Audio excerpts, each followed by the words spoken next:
Lata's home কিচেনে অনেক অনেক স্বাগত বন্ধু। আজকের রেসিপি ফ্যাঁসা মাছের ঝাল। গরম ভাত দিয়ে খেতে কিন্তু দারুণ লাগে। তাই পুরো রেসিপিটা বন্ধু আপনাদের প্রথম থেকে শেষ পর্যন্ত দেখার অনুরোধ রইল।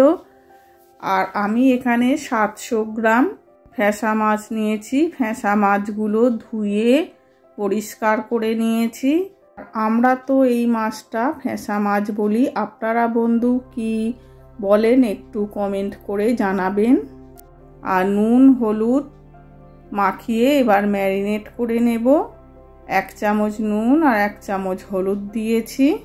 এরপর ভালো করে ম্যারিনেট করে নেব। আমি এখানে 2টো গোটা মাছ রেখেছি আপনাদের দেখানোর জন্য যে ফ্যাঁসা মাছগুলো দেখতে কেমন হয়। আর এই মাছটা কিন্তু একটু কাঁটা থাকলে কি হবে, ইলিশ মাছের মতো কিন্তু খুব স্বাদ হয় আর গরম ভাত দিয়ে খেতে দারুণ লাগে। সমস্ত মাছ ম্যারিনেট করার পর এরপর গ্যাস ওভেনে কড়া বসিয়ে দেব। পুরো রান্নাটা সর্ষের তেলে করব, তাই একটু বেশি করেই সর্ষের তেল দিয়ে দিলাম মাছগুলো যেহেতু ভাজতে হবে। এরপর তেলটা গরম হলে এক এক করে সমস্ত মাছ ভেজে নেব। আর এই মাছগুলো একটু কড়া করেই ভাজতে হবে আর 2 পিঠ লাল করে ভেজে নেব উল্টে পাল্টে। দেখুন 1 পিঠ হয়ে গেছে, আবার আর 1 পিঠ উল্টে দিচ্ছি। এইভাবে 2 পিঠ লাল করে ভেজে নেব।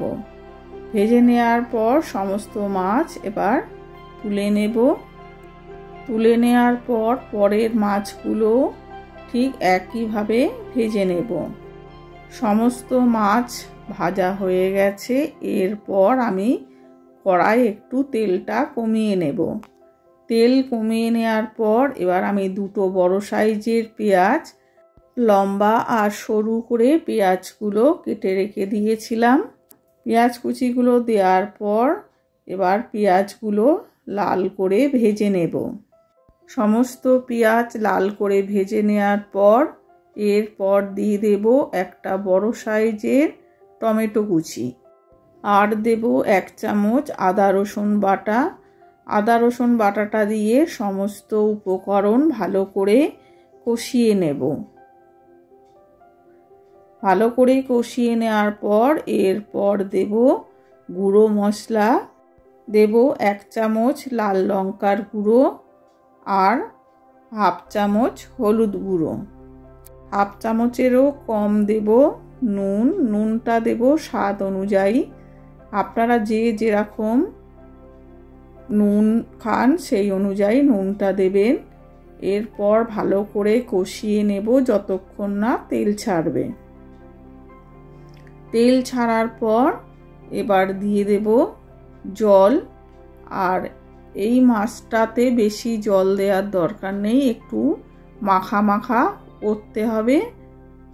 গ্রেভিটা ফুটে উঠলে তারপরে ভেজে রাখা মাছগুলো এক এক করে দিয়ে দেব। গ্রেভির মধ্যে মাছটা 6-7 মিনিট ফুটিয়ে নিলেই গ্রেভিটাও ঘন হয়ে যাবে আর মাছটাও সিদ্ধ হয়ে যাবে। এরপরে নামানোর আগে একটু ধনেপাতা কুচি ছড়িয়ে দিতে হবে। আর এই মাছগুলোতে অবশ্যই একটু টমেটো আর ধনেপাতা দিতে হবে। ধনেপাতা কুচি ছড়িয়ে দিলে এর স্বাদটা আরও দ্বিগুণ বেড়ে যাবে। আর আপনারা বন্ধু অবশ্যই ট্রাই করবেন। আর যদি রেসিপিটা আপনাদের ভালো লাগে তাহলে একটা লাইক করবেন, কমেন্ট করবেন আর যতটা সম্ভব শেয়ার করবেন। এবার আমি প্লেটে পরিবেশন করে নেব বা তুলে নেব। আর নতুন বন্ধু হলে সাবস্ক্রাইব করার অনুরোধ রইল। আবারও আসবো একটা নতুন রেসিপি নিয়ে। আপনারা ভালো থাকবেন, সুস্থ থাকবেন বন্ধু।